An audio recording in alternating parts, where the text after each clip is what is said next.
Problem number 3. A little gazelle, M equals 36 kilograms, stands at the center of a 200 kilogram merry-go-round that is shaped like a solid disc rotating with an angular velocity of 2.5 radians per second. While it is rotating, she walks out onto the edge of the merry-go-round 2 meters from its center. What is the final angular velocity once she reaches the edge? In this problem, you have 2 objects. So you need to find the angular momentum of both of these objects. You have the merry-go-round, which you approximate as a solid disk. And then you have the gazelle. Consider the gazelle to be a point particle. And you would use the formula I equals mr squared, where r is the distance of the gazelle from the axis of rotation. Let's draw a picture, initial, and then a picture for the final situation. So here's a merry-go-round. And right in the center, initially, there is a gazelle at the center. Here's a gazelle. Right in the center. We'll consider the gazelle just to be a point particle. But there she is at the center of the merry-go-round. And what do we know? Well, the mass of the gazelle is 36 kilograms. Let me call it small m. Small m equals 36 kilograms. And then we have the mass of the merry-go-round.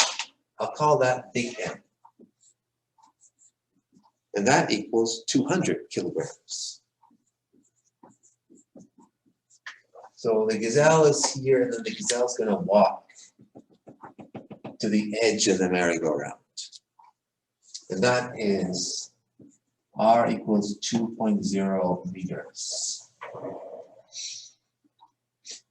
Initially, the merry-go-round is rotating like this. So it's omega 1 equals 2.5 radians per second.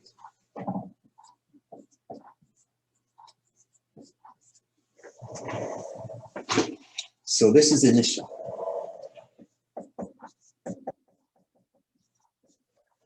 And then let's look at the final picture.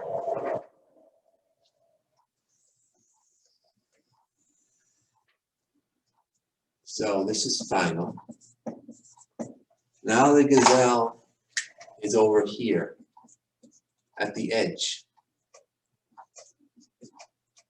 Still considered just to be a point, right at the edge. And the gazelle has gone this distance. R equals 2.0 meters. And now this thing is still rotating. It has some angular velocity of omega 2.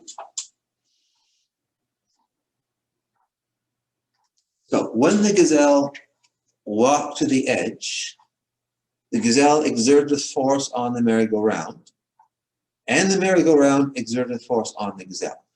Those forces have equal magnitudes but opposite directions. And so they just cancel out. There was no net external force happening when the gazelle walked out to the edge. So there's no net external torques. Therefore, we can say that angular momentum is conserved. So we can write L1 equals L2. Well, L1 is I1 omega 1. And L2 is I2 omega 2. And we want to find out what omega 2 is. So let's solve. So omega 2 is I1 over I2 times omega 1. Now we just need to find out what I1 and I2 are. Well, there's 2 things there. One is the merry-go-round and one is the gazelle. We just sum the moment of inertias for the 2 things to find the total moment of inertia. Let's look at I1. So we got the moment of inertia of the merry-go-round. we will model it as a solid disk. So that moment of inertia is 1/2 mr squared. So 1/2 big M r squared plus the moment of inertia of the gazelle. It's just a point mass. So mass of the gazelle times the distance from the center of rotation. So it's going to be small m times 0 squared.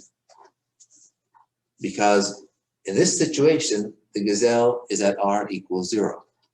So this just becomes 1/2 big M r squared. And the final situation, we have I2. So we still have moment of inertia of the merry-go-round, 1/2 big M r squared, plus now the moment of inertia of the gazelle at a distance of 2 meters from the axis of rotation. So that's plus small m r squared. So let's put these two things into this equation. I'm not even going to put in numbers yet.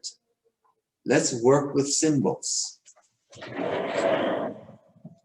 So we have 1/2 big M r squared over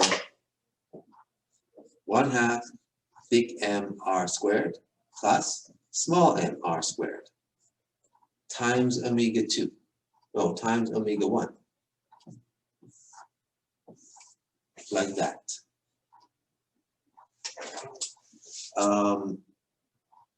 Notice r squared is in each term here. That means the r squares just cancel out. And I'm going to multiply by 2 to get rid of this 1/2. If I do that, I get big M over big M plus 2m, 2 small m, times omega 1. Now I put in the values. Notice I didn't even need to use r. It canceled out. So big M is 200 over 200 plus 2 times 36 times 2.5. And if you work that out, you get 1.89